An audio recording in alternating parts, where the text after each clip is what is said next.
नमस्कार। एक और वीडियो के अंदर आपका स्वागत है। इस वीडियो के अंदर हम बात करने वाले हैं ईरान और यूएस की वार के बीच में। उसमें अमेरिका का क्या फायदा हुआ, क्या नुकसान हुआ, ये इस वीडियो के अंदर अपन बात करने वाले हैं। तो वीडियो शुरू करते हैं।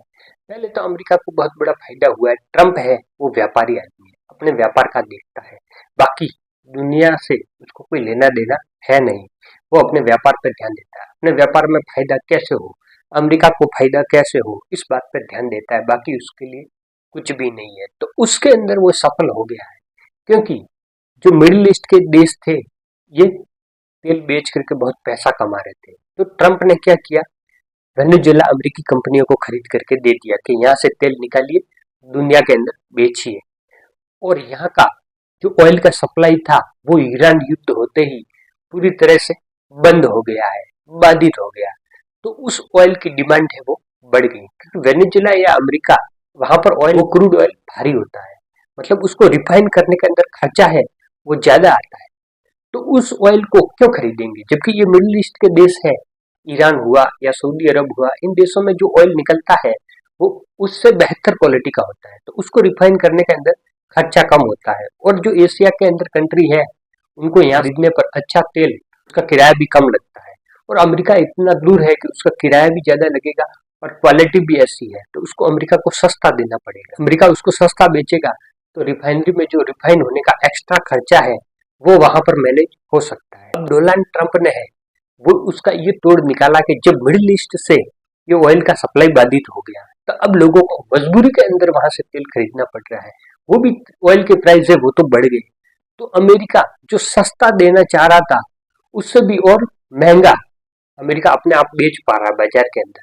तो ये अमेरिका के लिए बहुत अच्छी है, क्योंकि जो क्रूड ऑयल उसको सस्ता देना पड़ रहा था वो ऑटोमेटिकली महंगा हो गया, और महंगा हो गया तो उसको सही दाम मिलने लग गया। अभी युद्ध बंद भी हो जाता है तो जो ऑयल की सप्लाई चेन है उसको पूरी तरह से ठीक होने के अंदर टाइम लगेगा। उस टाइम के अंदर अमेरिकी कंपनियां हैं वो बहुत सारा पैसा वेनेजुएला से तेल बेच के, अमेरिका से तेल बेच के कमा लेंगे। अगर अमेरिका इस रास्ते को और भी नहीं हार्बन स्टेट को खोलने देता है तो और भी अमेरिकी कंपनियों को तो फायदा है।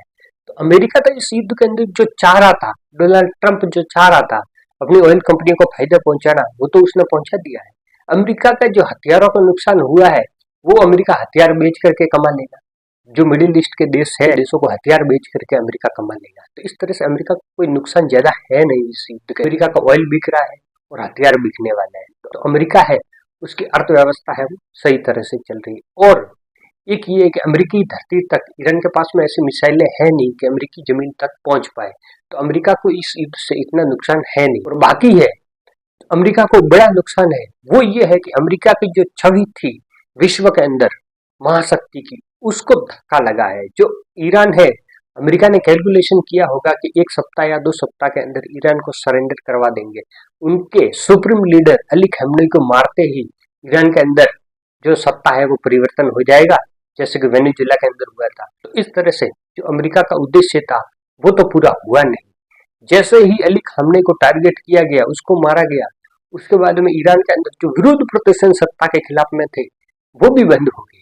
वो भी लोग हैं वो सत्ता के समर्थन में आ गए। तो इस तरह से अमेरिका सत्ता परिवर्तन नहीं कर पाया। और ईरान है वो 35-36 दिन से अमेरिका से जंग कर रहा है। उसके पास में हथियार बहुत है, मिसाइलें हैं, ड्रोन है।